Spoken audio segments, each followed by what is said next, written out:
چھٹی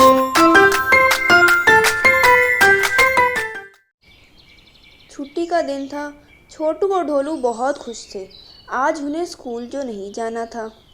دونوں بھائیوں نے پورا دن کھیلنے کا ارادہ کیا اور کرکٹ کھیلنے گھر سے نکلے۔ ابھی کچھ ہی دیر ہوئی تھی انہیں کھیلتے ہوئے کہ ڈھولچی والا وہاں آ نکلا۔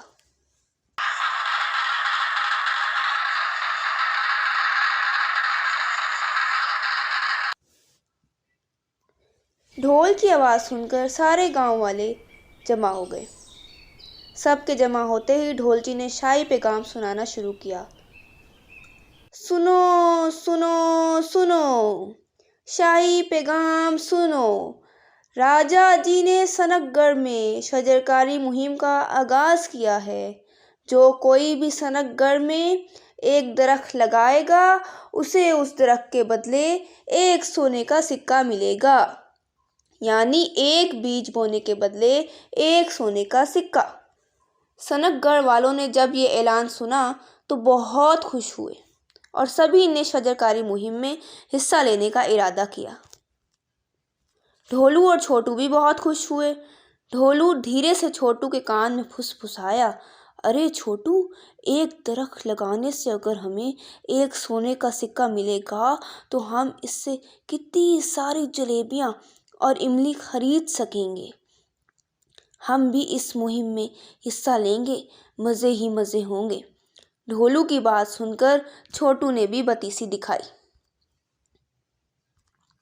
اتنے میں ببن حلوائی بولا، ارے ڈھولچی بھیا، ہم سبھی اس مہم میں حصہ لینا چاہتے ہیں، لیکن ہم اتنے بیج کہاں سے لائیں گے؟ یہ سن کر ڈھولچی نے جواب دیا، راجا جی نے پہلے سے ہی اتنے سارے بیجوں اور پودے منگوا لیے ہیں، تم لوگوں کو بس ان بیجوں کو بونا ہے اور پودے لگانے ہیں۔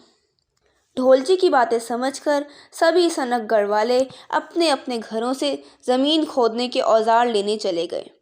آہستہ آہستہ گاؤں کے بیچوں بیچ ایک مجمع لگ گیا۔ جب سارے سنک گڑھ والے اکٹھے ہو گئے تو راجا جی بھی تشریف لے آئے۔ لوگوں کے قریب پہنچ کر بادشاہ سلامت نے بآواز بلند فرمایا، میرے سنک گڑھ کے باسیوں، شاہی خاندان نے ہمیشہ تم سب کی بھلائی چاہی ہے اور یہ مہم بھی تمہاری بھلائی کے لیے ہے۔ شجرکاری یعنی درخت لگانے سے ہمارا ماحول آلودگی سے پاک ہو جائے گا اور جنگلی حیات بھی ہماری آبادی پہ گھسنے پر مجبور نہیں ہوں گی، جیسے آخری دفعہ وہ بن مانس ہمارے گاؤں میں گھس آیا تھا۔ راجا کی باتیں سن کر سبھی سنک گڑھ والے پرجوش ہو گئے۔ پھر راجا نے پوچھا، تم سب تیار ہو؟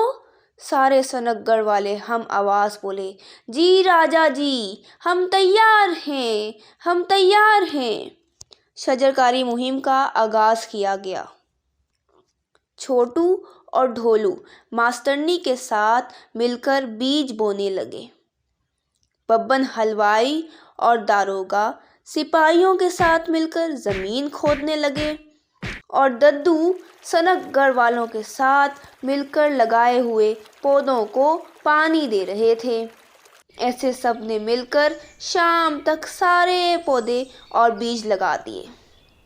شجرکاری مہم کو خوبصورتی سے سر انجام دیا گیا۔ مہم کے اختتام پر راجا نے سنک گڑھ والوں کو مخاطب کر کے کہا، سنک گڑھ والوں، آپ سب نے مل کر ہمارے خواب کو تعبیر دی ہے۔ ہم بہت خوش ہیں اور اسی خوشی میں ہم نے آپ سب کی شاہی محل میں دعوت رکھی ہے۔ ہم چاہتے ہیں کہ سبھی سنک گڑھ والے اس دعوت میں شرکت ہوں۔ راجا کی بات سن کر سب بہت خوش ہوئے۔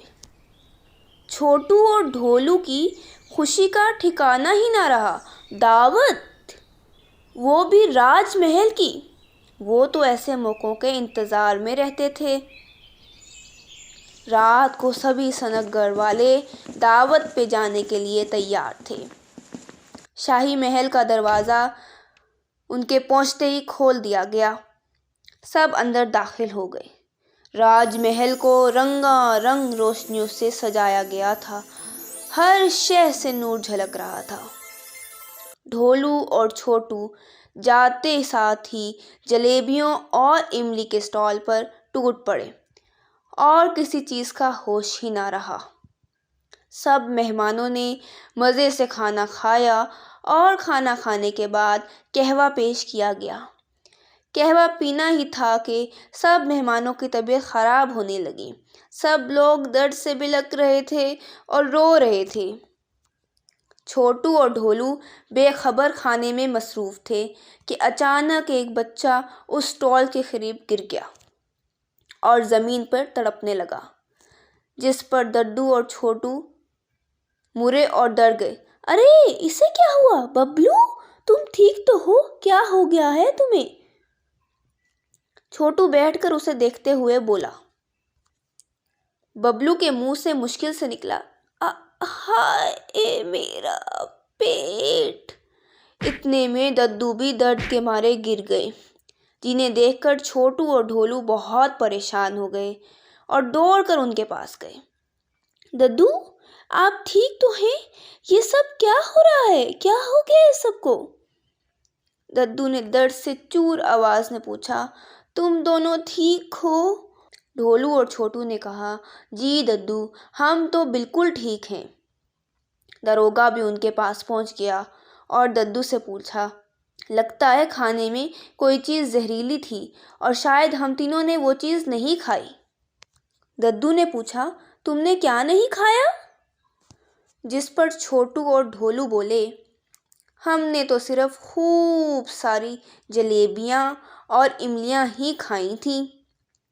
داروغہ بولا، اور میں نے قہوہ پینے کے سوائے سب کچھ تھوڑا تھوڑا کھایا تھا، یہاں تک کہ قہوے کی گنجائش ہی نہیں بچی۔ داروغہ نے ڈکار لی۔ ددو نے کچھ سوچ کر بولا، اس کا مطلب ہے قہوہ پینے کی وجہ سے سب لوگ بیمار ہو گئے ہیں۔ راجا جی بھی درد کے مارے ادھ-موئے اپنے تخت پہ پڑے ہوئے تھے۔ رانی بھی مارے درد کے رو رہی تھی، چیخ رہی تھی، ہائے میرا پیٹ۔ ایسے میں چھوٹو، ڈھولو اور داروغہ کے علاوہ کوئی نہیں بچا تھا جس کا درد سے برا حال نہ تھا۔ چھوٹو نے ددو سے پوچھا، ددو اب ہم کیا کریں؟ ددو نے درد میں کراتے ہوئے بولا، ڈھولو، چھوٹو تم لوگ جاؤ اور جا کر میری الماری سے لال والا لسن لے آؤ، اس سے پیٹ کے درد میں ضرور کمی آئے گی۔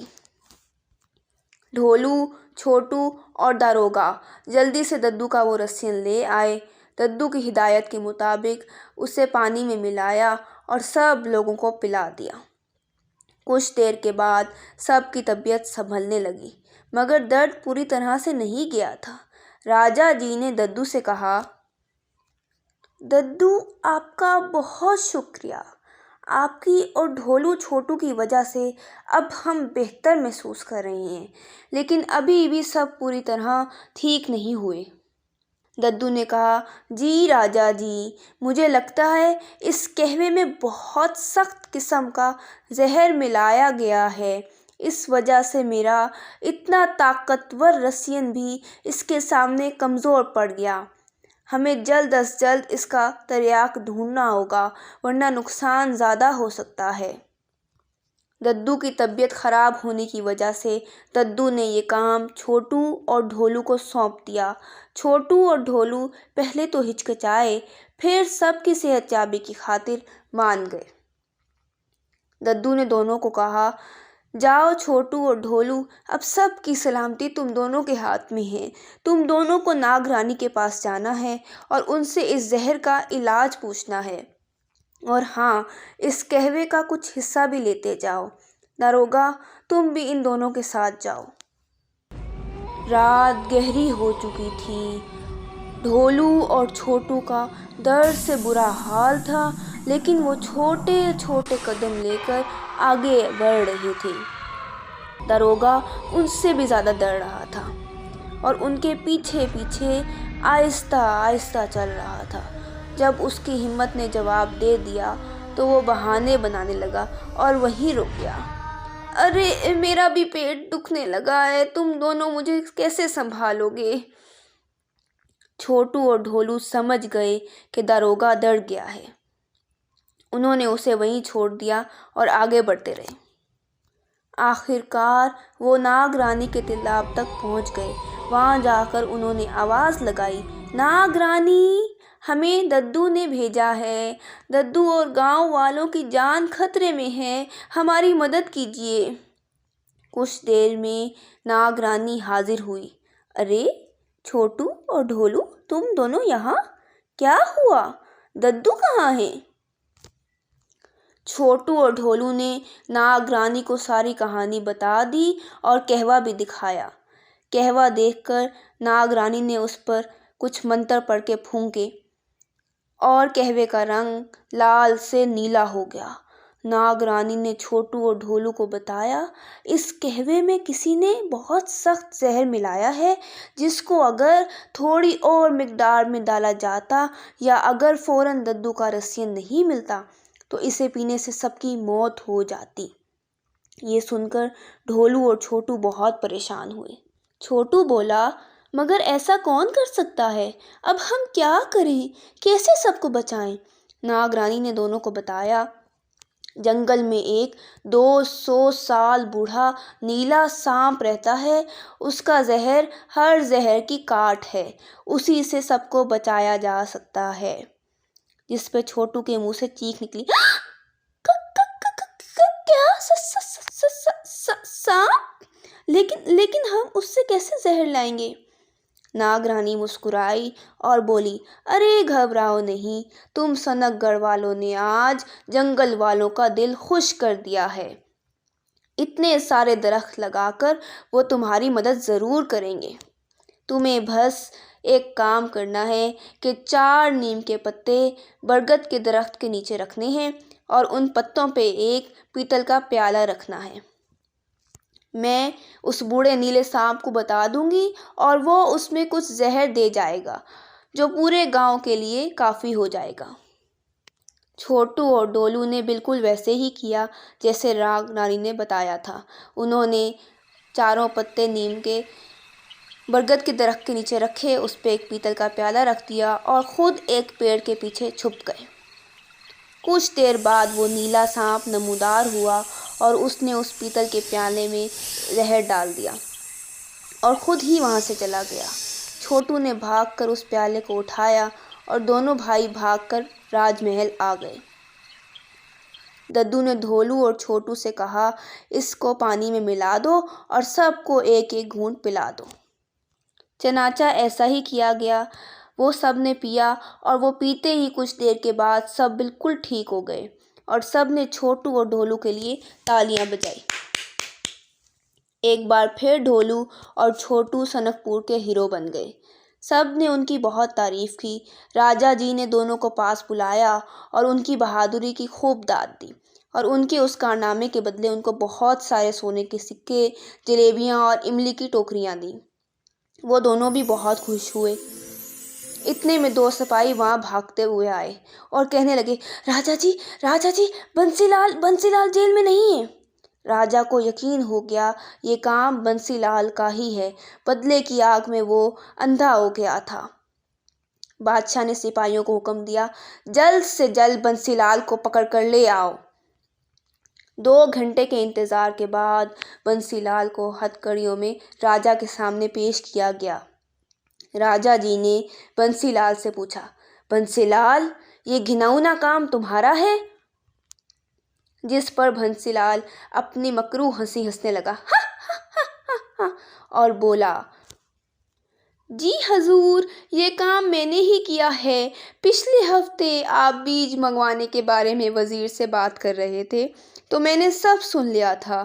اسی دن میں نے یہ سازش سوچ لی تھی، بس میں آج کے دن کا انتظار کر رہا تھا کہ کب محل خالی ہو اور کب میں یہاں سے فرار ہو کر کھانے میں کچھ ملاؤں۔